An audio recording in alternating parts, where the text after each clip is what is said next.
Assalamualaikum warahmatullahi wabarakatuh. Saya Febri Fadli dari Tiga Indonesia Group.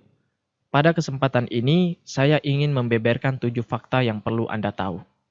Fakta pertama adalah fakta menabung untung. Tentu adalah hal yang lumrah apabila seseorang ingin memiliki sebuah wadah investasi tabungan yang lebih untung. Di sisi lain, selain untung, juga syariah harus jadi pertimbangan utama kita. Faktanya, tabungan sebagian besar orang selama ini jauh dari kata untung dan syariah. Karena sebagian besar orang menaruh seluruh simpanan tabungan mereka, entah itu di bank, deposito, celengan ayam, atau bahkan masih ada yang menyimpan di bawah bantal. Yang seperti kita ketahui, bunga yang mereka terapkan adalah bunga yang ditetapkan di awal, sebagaimana hukum riba bahwasanya tidak boleh menetapkan bunga di awal. Pertanyaan saya, apakah ada jenis tabungan yang lebih untung dan lebih syariah? Memperkenalkan sebuah wadah investasi tabungan yang aman dan menguntungkan. Aman karena perusahaan berdiri sejak 1975, memiliki kantor cabang hampir di seluruh Indonesia, dan telah diawasi pemerintah melalui Otoritas Jasa Keuangan atau OJK. Syariah karena menggunakan konsep bagi hasil dan tidak menetapkan bunga di depan. Menguntungkan karena pembagian hasil dalam tanda kutip bunga yang dibagikan rata-rata dalam 7 tahun terakhir di angka 14-20% per tahun.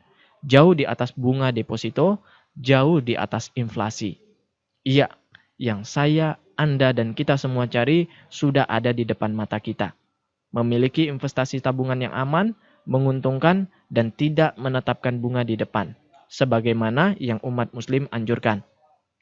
Mari kita dengar pengakuan para ahli konsultan keuangan mengenai wadah investasi tabungan CR Unit Link atau reksadana. Investment. Tahun kelima mungkin baru akan kelihatan pertumbuhannya. Biasanya sih 5 tahun juga minimum. Kita sarankan 10 tahun bahkan lebih untuk unit link. Oh, untuk lebih gitu ya. Dan Iya. ini biasanya memang di atas inflasi dan di atas bunga bank. Ya? Di atas inflasi, di atas bunga. Saya jadi senyumnya lebih sumringah karena ternyata reksadana itu ratusan ribu juga bisa dapat. Bener nggak sih Mas? Itu sebenarnya gimana sih? Bener banget. Jadi reksadana itu adalah sebuah produk keuangan yang memang didesain untuk orang awam dan untuk investor yang pemula. Karena investor-investor yang ratusan ribu jutaan rupiah sudah bisa masuk. Sudah bisa masuk. Jadi begini cara kerjanya. Investor dengan modal 1 juta, 5 juta, 500 ribu, dananya terkumpul sangat besar di sini sehingga pengelola reksadana kemudian bisa beli saham, bisa beli obligasi, bisa beli deposito, yang ini semua tentu optimal karena banyak yang dibeli ya nggak, karena dananya besar sekali. Nah nanti kalau sahamnya naik tentu dana di sini makin besar, obligasinya memberikan keuntungan, dananya makin besar. Dan nanti dibagikan lagi kepada para investor ini. Jadi mirip dengan kita patungan. Nah kemudian kita sama-sama patungan ini ngumpulin uang, kemudian dikelola oleh seorang yang ahli di pengelolanya untuk diinvestasikan lagi ke tempat-tempat yang butuh modal besar. Oh. Karena kalau saham kan 10 juta udah bisa sih sekarang beli saham, tapi kalau mau optimal Anda perlu ratusan juta. Obligasi perlu setengah miliar. Deposito kalau bawa 5 juta 10 juta dikasih counter rate. Tapi kalau kita bawa 2 miliar ke bank tentu kita bisa negosiasi kan. Dapat bunga lebih menarik. Bunga lebih menarik. Nah, bagaimana caranya kita sebagai orang awam juga bisa dapat keuntungan yang sama adalah dengan cara beli reksadana. Oh, nah keuntungan investasi di reksadana itu apa saja? Ada 3 keuntungan kalau kita mau investasi di reksadana. Pertama, modal kecil. Tadi saya sampaikan, kita tidak perlu ratusan juta, tidak perlu miliaran untuk bisa punya saham, obligasi, dan berbagai macam deposito secara sekaligus.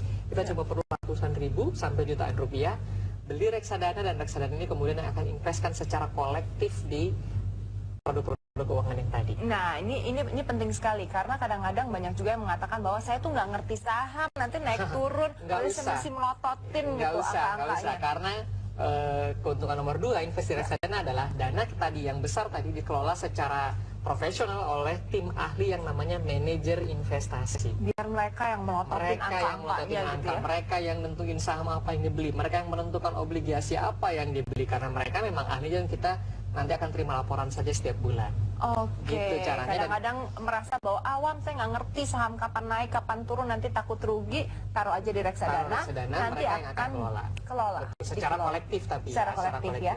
Dan yang ketiga keuntungannya adalah diversifikasi risiko. Ingat kita selalu diajarkan dari awal kan, kalau mau invest jangan di satu tempat karena menjaga risiko. Kalau yang ini bangkrut, yang rugi ya masih ada yang lain yang naik. Jangan cuma semua di saham. Kita harus punya saham juga, obligasi juga, emas juga, dan lain-lain. Kata nenek saya nggak gitu, katanya jangan taruh telur di satu keranjang. Ya, sama aja ya. Taruh telur di satu keranjang itu sama aja. Nah, kalau di reksadana, kita ketika beli saham, ratusan saham yang dibeli. Ya. Kita beli obligasi, puluhan obligasi yang dibeli. Kita taruh di bank, beberapa bank kita taruh uangnya. Nah, sehingga dengan reksadana, risikonya bisa lebih kecil. Kita nggak mungkin punya ratusan ribu terus taruh uangnya di berbagai macam bank ya. Mungkin, tapi dengan reksadana dikolektifkan dulu baru kita bisa beli. Nah, inilah keuntungan kita beli reksadana. Sekarang Anda mulai tertarik ingin memiliki reksadana. Nah, kalau misalnya emas, setiap orang disarankan harus memiliki investasi emas. Kalau reksadana, ini rahasia. Apa itu? Tapi saya kasih tahu, semua perencana keuangan menyarankan kepada semua kliennya untuk selalu punya reksadana. Berapa persen dari jumlah? Itu tergantung perhitungan kita, berapa persen dari aset kan tergantung tujuan keuangan. Tapi ini adalah produk keuangan yang disarankan oleh semua perencana keuangan karena ini produk keuangan yang paling mudah, paling murah, dan paling optimal untuk investasi. Waduh, kalau gitu. Ini rahasia. Rahasia ya cuma kita aja yang tahu. Welcome back, sudah jelas. Menabung di CAR lebih untung secara jangka panjang dan dianjurkan bahkan diwajibkan oleh para pakar keuangan. Mungkin Anda berkata, bahwasanya Anda adalah seorang karyawan di sebuah perusahaan yang menggaji Anda dengan gaji UMR atau di bawah 5 juta per bulan. Apakah CAR cocok untuk Anda dengan gaji sekecil itu? Justru karena hal itu, saya selalu mengingatkan kepada kawan-kawan sekalian, tabungan CAR lah yang lebih cocok untuk Anda. Karena apabila dana Anda simpan di bank dengan saldo hanya 5 juta rupiah saja, maka sudah bisa dipastikan Anda pasti rugi. Coba lihat fakta berikut. Kita tentu hafal dengan irama ini. Yuk menabung, lama-lama kita untung. Itu dulu. Kini jika kita menabung dengan dana tidak terlalu besar, bisa dipastikan kita malah buntung. Karena uang kita akan terus berkurang. Ibu Mariana memang tidak bisa berbuat banyak mengetahui tabungan makin berkurang. Namun kadang tidak punya pilihan lain karena takut jika disimpan di rumah. Biasanya lebih gede potongannya ya. Kalau disimpan di rumah tuh ya gimana ya. Habis saja kalau ditabung kan nggak mungkin ditakati gitu. Perbankan memang menerapkan bunga rendah untuk tabungan. Dengan tabungan 5 juta, 1 tahun tidak pernah bertambah, nasabah mendapat bunga 100.000 per tahun. Dipotong pajak 20%, pendapatan nasabah tinggal 80.000. Dengan biaya administrasi setahun mencapai 120.000, dana nasabah justru berkurang 40.000. Mengeluarkan biaya untuk operasional ATM, untuk operasional bank dan sebagainya. Itu yang diperhitungkan dalam biaya administrasi untuk pengelolaan rekening tersebut. Itu kan dikelola dengan menggunakan komputer, IT dan sebagainya. Itu yang dasar perhitungannya. Dengan persaingan perbankan dan likuiditas makin ketat serta perebutan dana pihak ketiga makin sulit, perbankan juga makin selektif.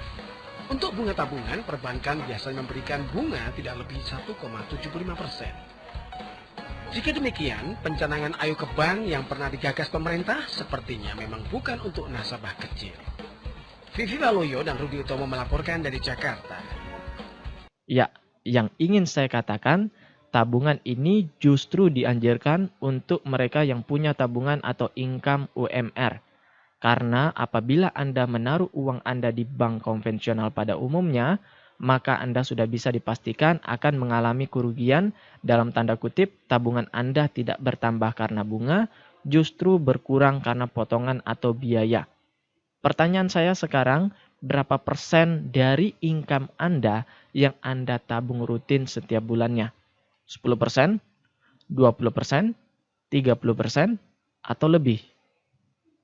Para konsultan keuangan sih memang menganjurkan minimal dari income Anda 10%-nya ditabung. Sekali lagi, itu adalah angka minimalnya. Karena tabungan 10% itu akan membiayai masa depan kita, masa pensiun kita, masa di saat anak sudah kuliah, masa di saat kita sudah perlu berobat banyak, masa di saat kita ingin ibadah haji atau umroh, dan sebagainya. Pertanyaan saya, apakah tabungan 10% itu dapat mengelola itu semua? Sebagian besar dari kita pasti jawabannya tidak. Maka dari itu, usahakan pula agar menaikkan nominal tabungan kita secara rutin. Bukan hanya 10% saja, karena itu adalah angka minimal saja. Celakanya Bapak Ibu sekalian, jauh lebih banyak lagi orang yang mengatakan jangankan menabung, jangankan disisihkan. Sisa gaji saja sudah habis bahkan kurang di akhir bulan. Maka dari itu, yang harus Anda lakukan adalah ketika Anda mendapatkan income atau gaji, maka minimal 10%-nya langsung disisihkan untuk ditabung, lalu sisanya lah yang dihabiskan, bukan sebaliknya. Fakta menabung untung yang terakhir, menabung bonusnya asuransi. Seperti yang umumnya kita ketahui Bapak Ibu sekalian, bahwasanya CAR adalah perusahaan asuransi. Sehingga kita bisa dapat tambahan fitur yakni proteksi. Apa saja yang kita dapatkan? Hanyalah proteksi jiwa yang nilainya sangat kecil, yakni 21 juta rupiah, tanpa ada kesehatan, tanpa ada rawat inap, dan sebagainya. Seperti yang ada di asuransi lain yang biasanya memberikan uang pertanggungan ratusan juta rupiah, ada rawat inap, dan sebagainya. Tapi tahukah Anda bahwa fitur asuransi tersebut ada biayanya, sehingga akan memotong tabungan Anda setiap bulannya. Berbeda dengan CAR yang benar-benar fokus di tabungannya dan hanya memberikan uang pertanggungan yang kecil, yakni 21 juta rupiah saja. Sehingga biaya asuransinya pun sangat kecil, yakni rata-rata hanya 30-an ribu per tahun atau 2.000 perak per bulan, disesuaikan dengan usia Anda. Maka dari itu, benar-benar menabung di CAR sangat optimal karena tidak adanya fitur-fitur asuransi yang memberatkan tabungan kita. Ya, bukan asuransi dapatnya tabungan, tapi tabungan dapatnya asuransi. Sekali lagi, tabungan bonusnya asuransi. Cerdas bukan? Dan benar-benar cocok untuk Anda yang mau menabung. Sebelum menutup video ini, ada satu cerita inspiratif mengapa sebegitu pentingnya menabung. Sebut saja ada seorang pemuda bernama Ali. Ali adalah seorang tukang ojek yang rata-rata mendapatkan penghasilan harian Rp80.000. Karena Ali tidak memiliki motor, maka Ali harus membayar Rp20.000 per hari untuk menyewa motor, Rp20.000 untuk membeli bensin, dan Rp30.000 untuk biaya sehari-harinya. Singkat kata, Ali memiliki Rp10.000 keuntungan bersih yang Ali sisihkan untuk ditabung. Dan Ali sisihkan selama 3 bulan untuk bisa DP motor, dan akhirnya Ali bisa melakukan hal itu. 3 bulan kemudian, Ali memiliki sebuah sepeda motor yang digunakannya untuk ngojek. Karena tidak perlu membayar sewa motor harian lagi, maka lebih banyak uang yang Ali bisa tabung untuk DP motor kedua.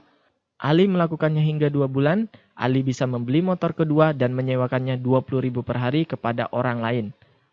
Dan terus-menerus, Ali memiliki motor ketiga dan disewakannya kepada orang lain lagi, dan Ali mendapatkan Rp20.000 per hari dari penyewa motor tersebut. Terus-menerus sampai Ali memiliki 20 motor. Sampai akhirnya Ali sadar untuk tidak ngojek lagi, tetapi semua motor yang Ali miliki disewakan kepada orang lain, dan Ali mendapatkan Rp20.000 per hari dari satu motor. Anda bisa bayangkan betapa cerdasnya Ali. Kesimpulannya, menabung bukan hanya untuk orang kaya. Menabung adalah sebuah strategi untuk hidup yang lebih baik di masa mendatang. Mari mengamankan rupiah kita dengan menabung cerdas bersama CAR. Saya Febri Fadli, mari menabung.